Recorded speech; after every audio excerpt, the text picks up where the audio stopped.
Morning बच्चों। आज हम हिंदी में कक्षा 12 के लिए भाग 4 पढ़ेंगे। भारतेंदु हरिश्चंद्र द्वारा रचित यमुना छवि का ये चौथा पद। ये यमुना छवि का ही अगला भाग, यानी यमुना छवि का 3 पद हमने भाग 3 में पढ़ा था और ये चौथे से 6 तक आज हम इसको पढ़ेंगे।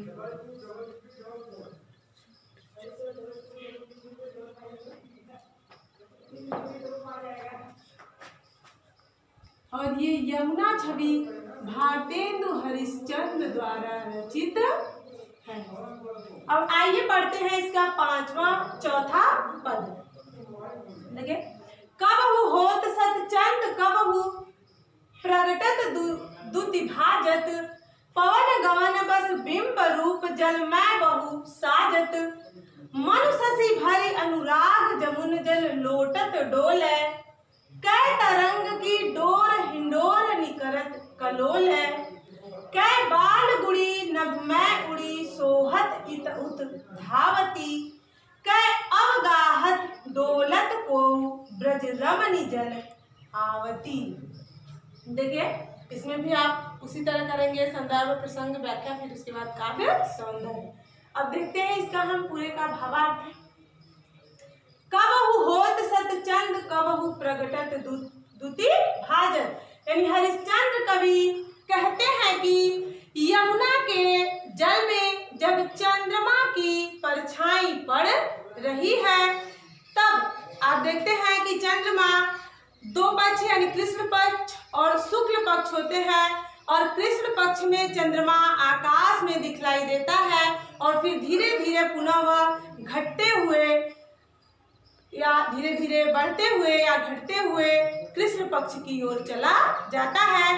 तो यमुना के जल में लहरें लगातार चल रही हैं, तो चंद्रमा कभी उसमें पूरे रूप में दिखलाई दे रहा है तो कभी अपने घटते और बढ़ते रूप में दिखलाई दे रहा है। तो देखिए, वही कवि कहते हैं कि कबहु होत सतचंद, यानी कभी वह अपने पूरे रूप में, चंद्र यानी चंद्रमा कभी अपने पूरे रूप में दिखलाई दे रहा है। सत मान होता है सैकड़ों, यानी वह सैकड़ों रूप में दिखलाई दे रहा है। कबहु प्रकटत दुति भाजत, और कभी वह प्रकट होकर दूर छिपता हुआ दिखलाई दे रहा है। पवन गवन बस बिंब रूप जल में बहु साजत, पवन यानी हवाओं के चलने से चंद्रमा का रूप जल में अनेक प्रकार से दिखलाई दे रहा है। मनु शशि भरि अनुराग जमुन जल लोटत डोलै, यानी मानो ऐसा लग रहा है कि चंद्रमा अनुराग यानी प्रेम से भरकर जमुन यानी यमुना के जल में लोट रहा है। कै तरंग की डोर हिंडोर निकरत कलोल है, अथवा कै माने अथवा, तरंग यानी लहर रूपी डोर, हिंडोर यानी माने होता है झूला, यानी जो लहरें हैं वह उस झूले की डोर है, यानी अथवा लहर रूपी डोर किसी झूले को झुला रही है। कै बाल गुड़ी नभ में उड़ी सोहत इत उत धावती, अथवा बाल यानी कोई बालक, गुड़ी माने होता है पतंग, यानी ऐसा लग रहा है कि चंद्रमा रूपी यानी जो चंद्रमा है वह पतंग है और लहरों के चलने से वह इधर उधर हिल रहा है, यानी कोई पतंग आकाश में उड़ रहा है और उसे पकड़ने के लिए बाल यानी कोई बालक इधर उधर दौड़ रहा है। कै अवगाहत धावती माने होता है दौड़ना, इत उत यानी इधर और उधर, कै अवगाहत डोलत को ब्रज रमणी जल आवती, अथवा कोई ब्रज की रमणी माने होता है युवती, यानी कोई ब्रज की युवती यमुना के जल में स्नान करके आ रही है। आवती माने होता है आ रही है। इसको फिर से एक बार देख लीजिए। देखिए, हरिश्चंद्र कवि कहते हैं कि कभी चंद्रमा अपने सैकड़ों रूप में दिखलाई दे रहा है, यानी यमुना के जल में वह कभी अपने सैकड़ों रूप में दिखलाई दे रहा है, तो कभी वह दूर जाकर छिप जा रहा है। प्रकटत यानी कभी वह प्रकट हो रहा है तो कभी वह छिप जा रहा है। और पवन गमन बस बिंब रूप जल में बहु साजन, और हवाओं के चलने से चंद्रमा का बिंब जल में अनेक रूपों से दिखलाई दे रहा है। मन शशि भरे अनुराग जमुन जल लोटत डोले, मानो ऐसा लग रहा है कि चंद्रमा अनुराग से यानी प्रेम से भरकर यमुना के जल में लौट रहा है। कै तरंग की डोर हिंडोल निकरत कलोल है, अथवा लहर रूपी डोर किसी झूले को चला रही है। कै बाल गुड़ी नभ में उड़ी सोहत इतुत धावती, अथवा चंद्रमा रूपी कोई पतंग आकाश में उड़ रहा है और कोई बालक उसे पकड़ने के लिए इधर उधर दौड़ रहा है। कै अवगाहत डोलत को ब्रज रमनी जल आवती, अथवा कोई ब्रज की युवती यमुना के जल में स्नान करके डोलते हुए आ रही है। अब आइए अगला पद हम देखते हैं, यमुना छवि का 5वां पद। मन जुग पक्ष प्रत्यक्ष होत मिटि जात जमुन जल, कै तारागन ठगन लुकत प्रगटत शशि अविकल, कै कालिंदी नीर तरंग जितो उपजावत, कै बहुत रजत चकई चलत, कै फुहार जल उच्छरत, कै निस्पति मल्ल अनेक विधि उठ बैठत कसरत करत।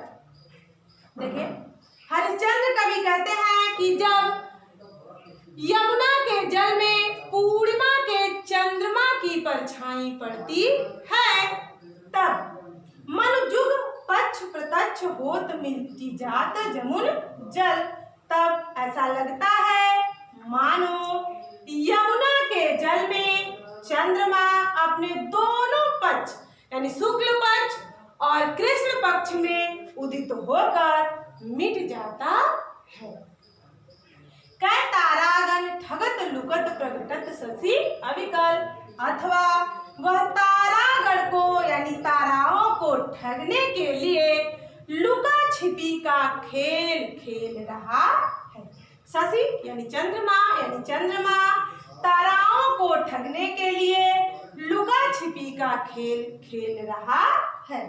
कै कालिंदी नीर तरंग जितो उपजावत, देखिए कै कालिंदी नीर तरंग जितो उपजावत, यानी अथवा यमुना के जल में जितनी तरंगे उपजावत यानी उत्पन्न हो रही हैं, तितनो ही धरि रूप मिलन हित तासो भारत, यानी उतने ही रूप में चंद्रमा प्रकट हो रहा है। कै बहुत रजत चकई चलत, कै फुहार जल उच्छरत, यानी अथवा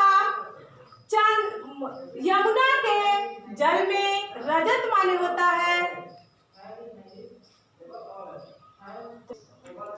कै बहुत रजत चकई चलत, कै फुहार जल उच्छरत, अथवा यमुना के जल में रजत यानी चांदी की अनेक चक्कियां चल रही हैं और उससे जल फुहार के रूप में ऊपर आ रहा है। कै निस्पति मल्ल अनेक विधि उठ बैठत कसरत करत, या अथवा निस्पति यानी चंद्रमा रूपी मल्ल माने होता है पहलवान, यानी चंद्रमा रूपी पहलवान अनेक विधियों से उठ बैठकर कसरत कर रहा है और उसी से यह फुहार के रूप में जल ऊपर आ रहा है। इसको एक बार फिर से देख लेते हैं। देखिए, मन जुग पक्ष प्रत्यक्ष होत मिटि जात जमुन जल। भारतेंदु कवि कहते हैं कि चंद्रमा को देखकर ऐसा लग रहा है, यानी जब यमुना के जल में चंद्रमा की परछाई पड़ती है तब वह ऐसा लग रहा है कि वह दोनों पक्ष यानी कृष्ण पक्ष और शुक्ल पक्ष में उदित होकर यमुना के जल में कभी दिखलाई देता है तो कभी मिट जाता है। कै तारा गण ठगन लुकत प्रगटत शशि अविकल, अथवा वह ताराओं को ठगने के लिए लुका छिपी का खेल खेल रहा है। कै कालिंदी नीर तरंग जितो उपजावत, अथवा यमुना के जल में जितनी भी तरंगे उत्पन्न हो रही हैं तितनो ही धरि रूप मिलन हित तासो आवत, यानी वह उतना ही रूप धारण करके मिलने के लिए आ रहा है। कै बहुत रजत चकही चलत कै फुहार जल उच्छलत, अथवा यमुना के जल में चांदी की अनेक चक्कियां चल रही हैं, उसी से फुहार के रूप में जल ऊपर उठ रहा है। कै निशिपति मल्ल अनेक विधि उठी बैठत कसरत करत, अथवा निशि मतलब होता है चंद्रमा, यानी चंद्रमा रूपी पहलवान अनेक विधियों से उठ बैठकर कसरत कर रहा है। आइए अगला पद हम देखते हैं यमुना छवि का, और ये अंतिम पद है इस पाठ का। कूजत कहू कल हंस कहू मज्जत पारावत, कहू कारंडव उड़त कहू जल कुक्कुट धावत, चक्रवाल कहू बसत कहू बक ध्यान लगावत, सुख पिक जल कहू पियत जल कहू भ्रमरावली गावत, कहू तट पर नाचत मोर बहुरोर विधित पक्षी करत, जल पान ध्यान कर सुख भरे तट शोभा सब निज धरत। यानी यहाँ पर कवि ने यमुना के तट की सुंदरता का वर्णन किया है। देखिए, कूजत कहूँ कल हंस, यानी कहीं पर यमुना के तट पर हंस कूज रहे हैं, कूजना यानी बोल रहे हैं।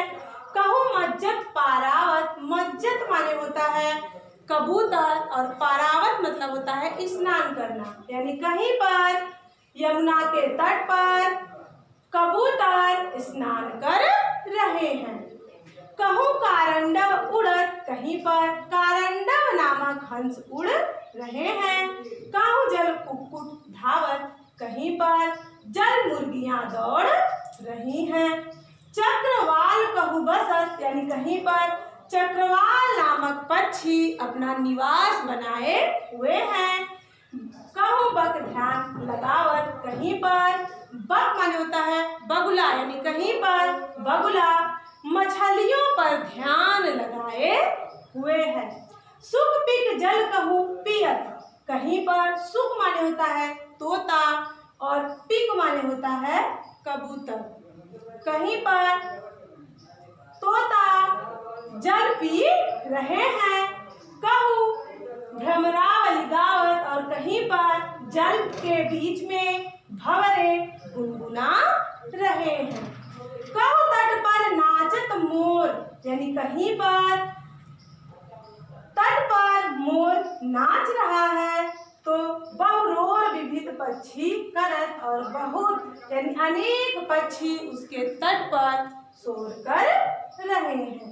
जल पान न्यान करी सुख भरे तट शोभा सब निज जीव धरत, यानी सभी उस तट पर यमुना के जल में स्नान करके सुख का अनुभव कर रहे हैं और तट की सुंदरता जीव धरत यानी अपने हृदय में धारण कर रहे हैं। फिर से देख लीजिए, देखिए कहीं पर हंस बोल रहे हैं, तो कहीं पर यानी यमुना के तट पर कहीं हंस बोल रहे हैं, कहीं पर कबूतर स्नान कर रहे हैं, तो कहीं पर कारंडव नामक हंस उड़ रहे हैं, तो कहीं पर जल मुर्गियां दौड़ रही हैं, कहीं पर चक्रवाल नामक पक्षी अपना बसेरा बनाए हुए हैं, तो कहीं पर बगुला ध्यान लगाए हुए हैं। किस पर?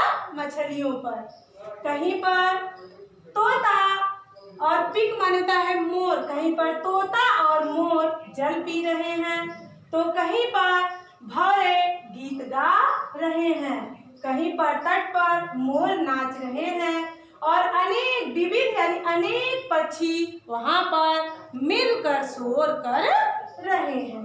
जल पान ध्यान करी सुख भरे, तट शोभा सब जीव धरत, यानी सभी लोग यमुना के जल में स्नान करके सुख का अनुभव कर रहे हैं और यमुना के तट की सुंदरता को अपने हृदय में धारण कर रहे हैं। ये था कक्षा 12 के लिए यमुना छवि यानी भारतेंदु हरिश्चंद्र द्वारा रचित यमुना छवि का ये 3 पद, और इसी के साथ ये पाठ आपका समाप्त होता है। अब अगले भाग में फिर अगला पाठ।